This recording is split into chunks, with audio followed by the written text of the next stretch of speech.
See, I got a problem today. One is, I need to start teaching you information that goes on the back of your circle. And then the other is, I thought, some of y'all are going to be in and out today taking pictures, which makes it difficult. If I were going to teach my other topics that I was thinking about teaching, I actually needed part of this graph.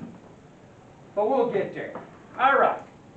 Now, this is math view. How do you spell view? I-E-W? Yes. Yeah. Dante.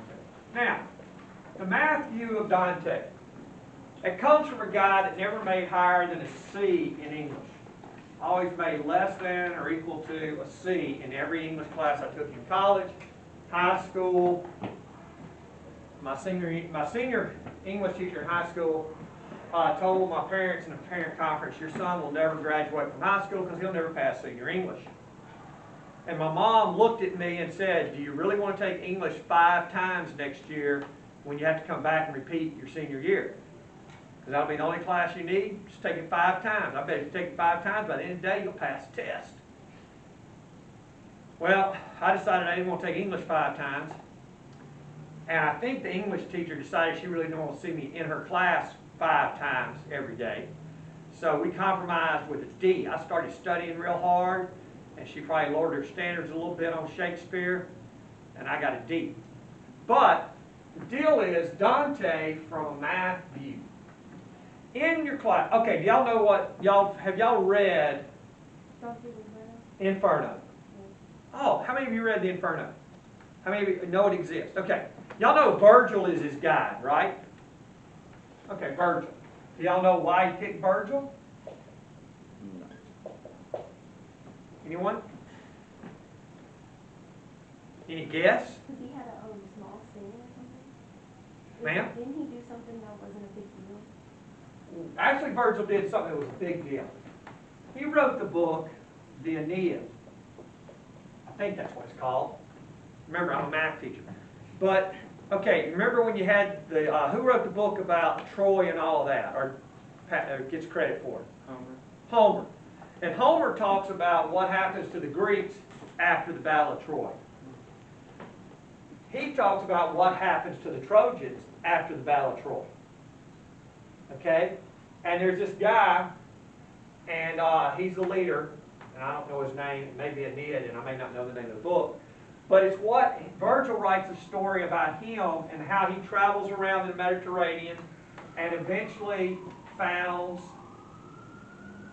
Rome. See, and think about it. We're talking about a guy that is in Florence writing the book, right? So anybody that founded Rome should be important to him, right?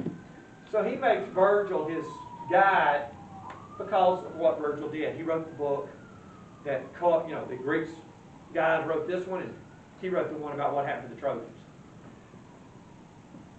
And y'all know he's going to travel through first he goes through the underworld. But where does he go first? Which part? Oh. Inferno, right? Y'all said it. Okay, he goes to the Inferno. Now, when he's getting ready to go to the Inferno, there's written above the gate this statement that you don't need to know that much about. It's basically, leave all hope behind if you're going in here. All right? There is no hope. Like I tell some of my students, no hope. But that's not what I care about. I care about the other part of what is said there. Okay, he's getting ready to go into the underworld. Virgil looks at him, and he gives him a statement. This is what part that's important from our class. And I'm not going to write it on the board because it's probably going to be wrong when I quote it. Do not feel sorry for those that you meet in the Inferno. Do not feel sorry for the people that you're about to see. They are here because they forfeited, and I definitely can't spell that word, forfeited.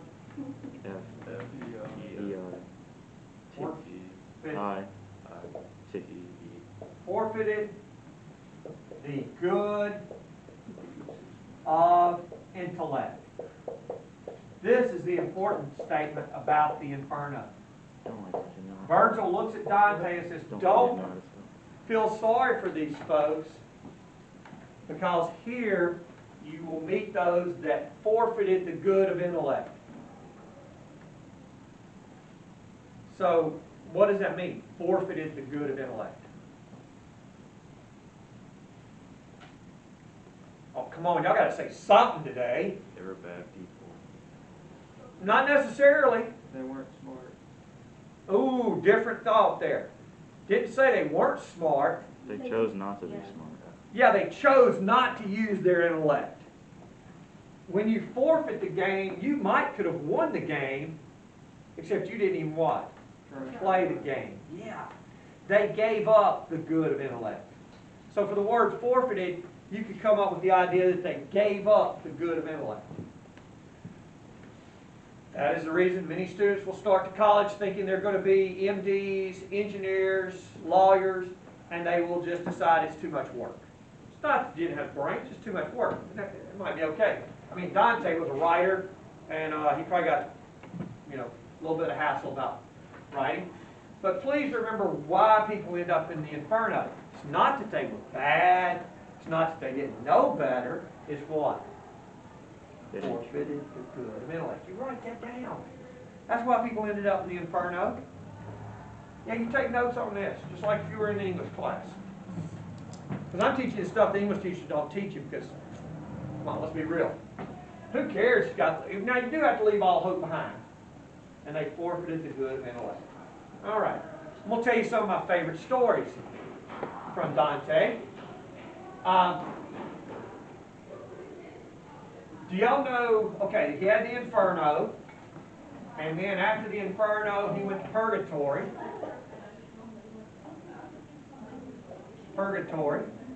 And then he goes to Paradise.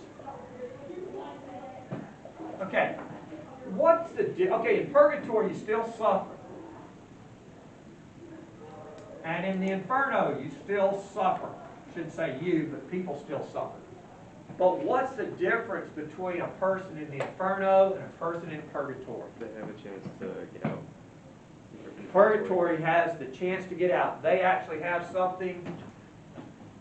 They have hope. Yeah, these guys have hope. They're suffering, but they're suffering with hope. These guys are suffering without hope. And I'll be honest, reading Purgatory is not as fun as reading the Inferno. Reading the Inferno is fun because you get to see how bad some people screwed up. And then you read about Paradise. When you read about Paradise, what's one of the things that changes between the Inferno and Purgatory and Paradise? No suffering. Sorry? No suffering. No suffering. Bliss. What happens as far as his companion for the trip? He goes away. Yeah, Virgil can't enter Paradise because he's pre-Christian. Yeah. See, he can't enter Paradise. Who's the guide through Paradise? Dante. Who's his guide? Oh, I'm going to tell y'all in English. Okay, here you go. His guide in Paradise is Beatrice. That way I know how to spell it. Beatrice. Yeah. His guide in Paradise is Beatrice. And Beatrice was the woman, is like his first infatuation, which he thinks is love. Here's what happens with Beatrice. When he was young, Dante, and Dante had a very bad reputation. Dante was known as a man that chased the women around Florence all the time and then dumped them and then moved on to another woman and had multiple affairs going on at the same time and all that. He was kind of a bad boy, yeah. Well, when he was 13 or 14, just realizing that girls might have cooties, but they may not be that bad, okay? And girls were just realizing that even though guys were made out of snails and whatever else, the little, what, isn't there something about, like, guys are made out of snails and y'all aren't helping me at all. I don't get this. Well, anyway, they were just at that age where they were figuring out that girls weren't all bad. He was figuring out girls weren't all bad, and she was figuring out that boys might not be quite as bad as she thought. That's the age they're at. And they go to this big fancy party. And they're just old enough to not want to have to go and stay in the part of the house in the children's playroom with the little kids, but they're not old enough to really go to the party. See where they're at in life? Okay. And at this little thing where he's stuck with the children and she's stuck with the children, even though they think they should be with the party and all of this, they kind of realize, he sees her and he realizes girls are good. And he realizes a bad thing too. Bad day. And I'm going to tell you why it's a bad day. He says, my heart will never be my own. And I think that's what he says. We'll act like that's what he says. But here's basically what he says. He says, I realized that when I was playing baseball, I used to just worry about whether I made a good hit or not. Now, I'm also worried about whether she's in the stands and notices that I made a good play. See the difference? Before this moment, he was out running the race to win the race, and he was concerned with how well he did. Now, he's out there running the race, and he's wondering if Beatrice is noticing. See how his heart's no longer just his? See how the poor guy's life has just changed? Yeah.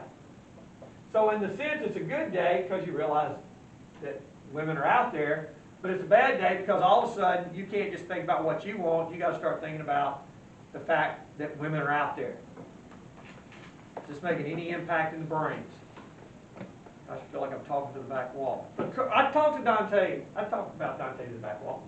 But anyway, that kind of sets the stage. Beatrice ends up leading through heaven. She dies in her 20s, I think. And he always wrote about her. He wrote a whole book about her called the Villanova. I think that's what it's called. Nova's a star. Okay, I know that's part of the title. And this is in there about how he meets her and how he's madly in love with her. He writes poems to her.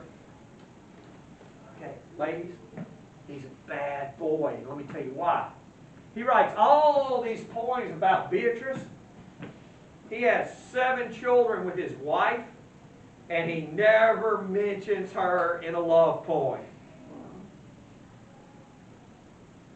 Yeah, 7 children, never mentions her in a love poem. He reminds me of a modern writer, James Dickey.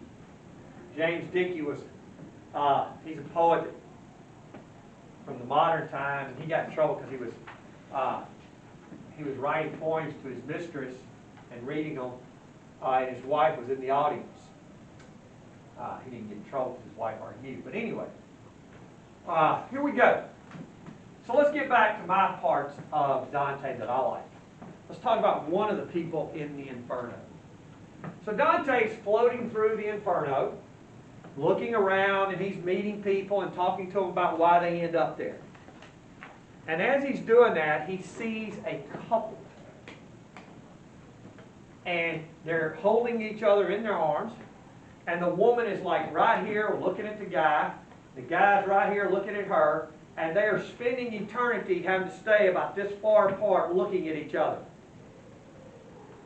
Okay, let's be honest. The couple hugging, hug, forever. A couple hug forever. Yeah. Okay. Do you really want the guy staying there all the time? Do you want the guy around you all the time? No. Do you really want the girl around you all the time? Huh? No. But these two are stuck right here with each other for eternity, looking at each other. What did they do wrong? Dante sees them. And they're floating through, and he sees them as a couple, and he looks at Virgil, and he goes, what happened to them? And Virgil says, well, let's get them over here, and we'll talk to them and see. And there's something that the couple that's floating through the inferno notice. They see a shadow on the ground. Why did they see a shadow on the ground? Because Dante's alive. Dante's alive. He's not a spirit. So Dante is casting a shadow as he goes through the inferno. So the spirits that are there recognize that Dante's still alive, and they kind of want to talk to him too, because they want to figure out what's happening on earth or in the world. Okay? And the couple quickly sees Dante, and they go, hey, we need to talk to him and see what's going on. And Dante gets over there, and they come up to him, and like I say, they're stuck right here with each other. And Pablo is the guy's name. Pablo. And that could be wrong, but I think it is.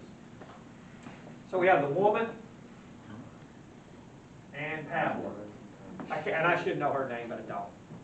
And there's some debate about, I'm teaching you the math version of this. So Dante looks at her and he says, or he looks at the couple and he says, how did y'all end up like this? What happened that y'all get stuck looking at each other like this forever? And she answers the question. She says, first off, it is really difficult to answer your question, but now that we're in pain and now that we're suffering, and you want me to remember the fun that we were having that led to this. Yeah. It's kind of a tough deal. Think about it. She's got to go back and remember how much fun they were having that has led to what? Their suffering. Where did they screw up? Where did they screw up? Well, here's the story. The two of them, Pablo and the woman, would meet and watch TV together. Somebody says, Mr. Evans, there was no TV back then. That's right, there wasn't. They would meet and read together. Now you got to remember that Pablo, and I don't know, Pablo is like her husband's best friend. But Pablo and her enjoyed reading together. And some people say it was Pablo was the brother of, it may have been brothers, okay? But she would meet with Pablo and read. Now she's married. She's a married woman. Married. He's the family friend. Family friend. It's like in that, it's like in the song, You're So Vain. You probably think the song is about you. And she's talking about the guy. She says, you're always with some best friend's wife. You're with your best friend's wife kind of deal. Yeah. But anyway, the two of them are meeting to read together. And if you notice, anything that my wife's reading, I know about. Because when we walk the dog, she tells me about what she's reading about, or what TV show she's watching sometimes. Because she watches that TV show about the lady that moves back and forth in time. Y'all watch that one? Y'all aren't old enough to watch that one. But she goes back and forth in time, and the person that wrote it is a science person. So the reason it's really cool is one of the women that goes back and forth in time has her smallpox vaccine, and she says, this is where the devil touched me. But she knows that anyone else that's a time traveler would know it's really a what? Smallpox vaccine. Does that make sense? So she would show her that vaccine to let somebody see it, to see if they recognized that it was a smallpox vaccine, and that way she would know that they were also a what? Time traveler. It's a pretty cool book. But back to our couple. So I always know what my wife's reading. She knows what I'm reading because, I share with her what I'm reading. But anyway, the deal was this family friend and the woman here were reading together. They'd get together once a week and read. And the husband would have to listen when they were having dinner or whatever about whatever they were reading. And they would read together. And they were reading the book Sir Lancelot. They were reading Sir Lancelot. I don't need to write that on board. They're reading Sir Lancelot. Y'all know the story of Sir Lancelot. Guinevere, right? You know who Guinevere is? She goes, she's the queen. She throws the big make on Sir Lancelot. She goes out, hunts Sir Lancelot down, throws the make on him. Well, anyway, they're reading that story. And they're reading along, and they're getting to the point, and as they're reading, they begin to look at each other, and he's thinking, what is she thinking? She's thinking, what is he thinking? He's thinking, she is beautiful, and she's smart. And she's thinking, oh, he's so manly. And they're beginning to blush sometimes when they look at each other, because they're kind of thinking things and thinking about what's going on as they read the book. And they get to the point where Guinevere leaves the castle, goes out, and throws the make on Sir Lancelot. She begins to kiss Sir Lancelot. And when they reach that point, Pablo begins to lean over and kiss the woman. And then the next line, he's leaning up. They're reading that. They've kind of looked at each other. They're kind of thinking about what's going on. And then they read that point, and Guinevere, the woman, has gone out to see Sir Lancelot. They reach that point where they kiss. The book begins to fall from their hands. They begin to kiss. And the line says, we read no more. If that's all she said, that would be different. We read no more that day. What does throwing that day on the end? Okay, we know what the read no more means, right? Okay, we kind of got an idea what's going on there. They stopped reading for the rest of the day. We read no more that day. No, they were just different. We read no more would mean it only happened that day, right? Okay, if it said we read no more, but when she said we read no more that day, that means they got together another day to do what? To read some more. To read some more. See what I'm getting at? Yeah.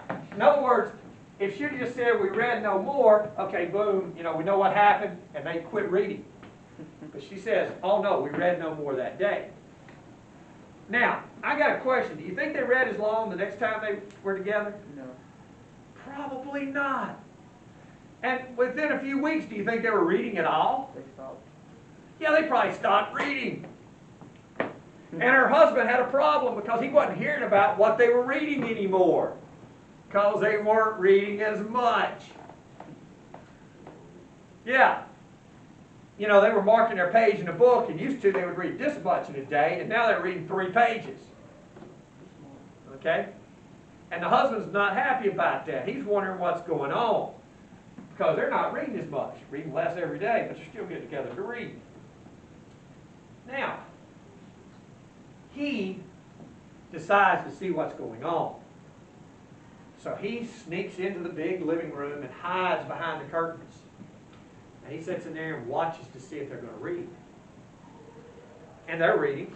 And there's a couple weird things. The painting about this shows them still holding the book and not reading anymore that day. Or maybe they were just holding the book to make it look good. But needless to say, they began to kiss. And the husband is standing there with his sword, and he comes out and he kills both of them before they can go to confession. So they forfeited the good of intellect, maybe after the first little gathering, they should have said, hey, we probably don't need to be alone in this house together anymore since I'm your husband's best friend. But that's not what they said.